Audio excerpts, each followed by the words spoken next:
providing. So we're hoping that the media will step up with us. Thank you, Dave. All right. Okay. We've got a young person on our board that has formed a committee, and we formed a committee for her to do some things, and her name is Mary Mackey. And she's got to be an inspiration for volunteers.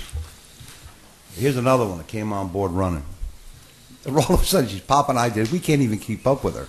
So, Mary, would you come up here for a minute? She's in charge of basically health. What do we name it? Health. All things good. All things good. There you go. Health matters to all seniors. That's another board or committee. One of my first issues was the safety of snow removal for a lot of seniors in town. And I was taking my kids out every time there was a snow day to shovel people out, and it's gotten pretty tiring because we end up shoveling the neighbors out and then the other neighbors out. And we tried to get a hold of the high school and the Honor Society and send emails and try to make contacts with people, and that didn't really go anywhere. It still hasn't. But Jim Eubanks, with his clergy group, has gotten sort of a mild response from the clergy and the youth groups. And we're going to, if we get any more snow, they've got some kids lined up to go out and take care of this. And hopefully by next year, it will have grown quite a bit so that it's like a cool and fun thing to do for the kids, go out and shovel snow.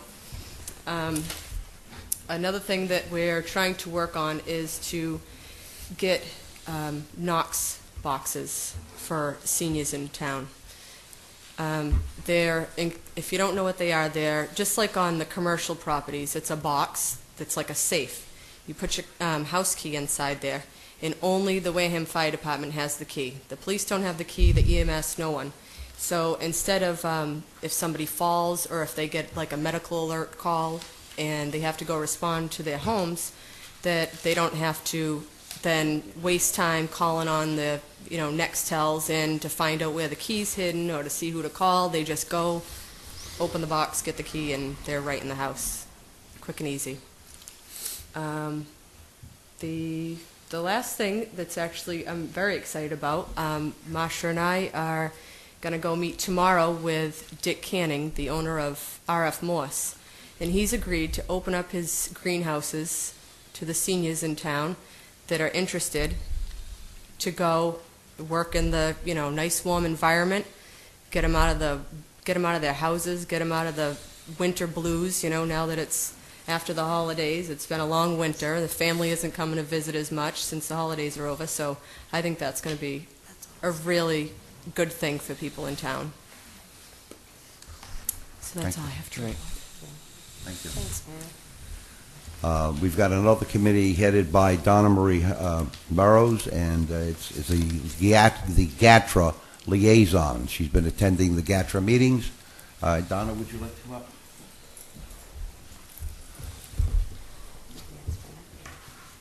First, I'd like to, we went into March, but I want to remind you about our St. Patrick's Cabbage Day on the 17th here at the center, and then I'll have a little party afterwards. If I am right, there is a meeting, a GATRA meeting tomorrow. It's the fourth Wednesday of the month, each month. 10 a.m. Yeah, tomorrow morning. At 10 a.m. And I'd like to remind you that that is open to the public.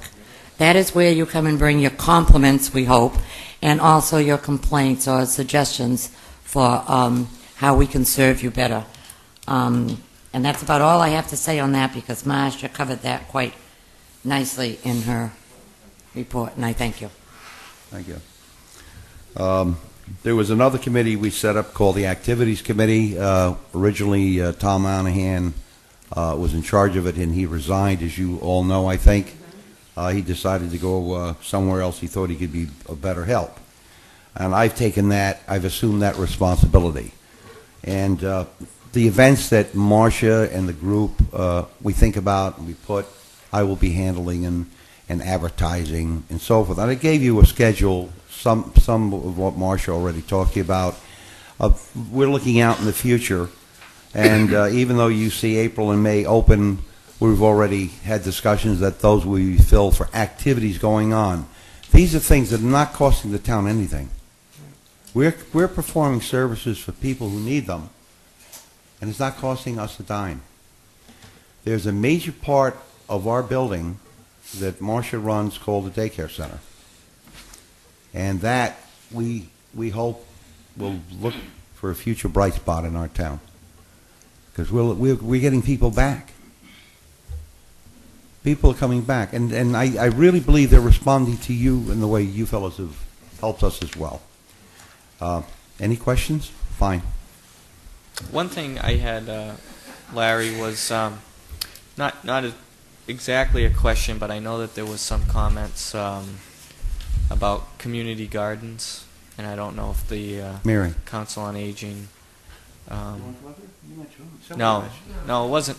No, this was. I think some other people in the community that were getting together and talking about doing some community gardens on town parcels. They were looking for parcels around town that the town owned that they could try to put together something.